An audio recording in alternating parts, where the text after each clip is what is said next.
lubang yang membuat dia tidak bisa keluar dari perasaan tidak berdaya.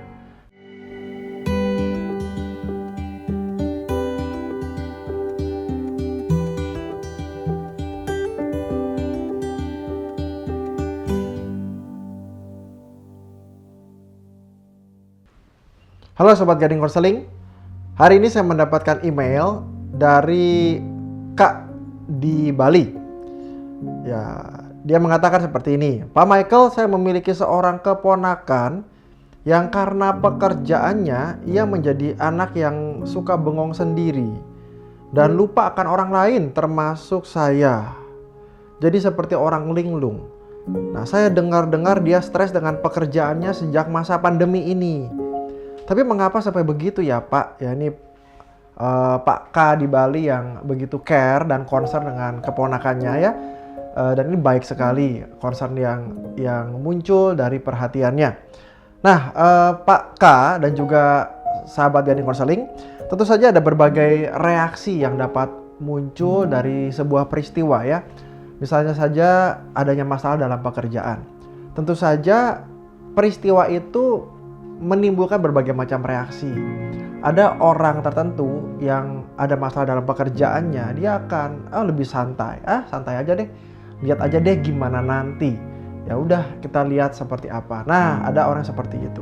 Tapi ada orang yang saya tahu nih ada masalah dalam pekerjaan. Ya udah, saya mau cari kerjaan lain. Saya mau keluar, saya mau pikirkan gimana caranya.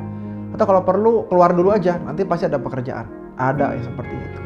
Tapi juga ada orang yang memikirkan terus menerus tuh ya, sehingga tanpa sadar dia masuk ke sebuah lingkaran di mana dia tidak bisa berhenti memikirkan, mencari solusi-solusi yang terbaik seperti apa, dan setiap kali ada solusi dia menemukan celah yang lain dan dia pikirkan lagi. Nah, dalam kondisi seperti ini bisa saja orang tersebut mengalami sebuah hal yang kita bisa sebutnya learn helplessness, belajar menjadi tidak berdaya. Artinya pada saat dia mencari sebuah solusi, dia akan melihat lubang yang lain. Dan pada saat dia mencari solusi yang lain, dia akan melihat lubang yang lain.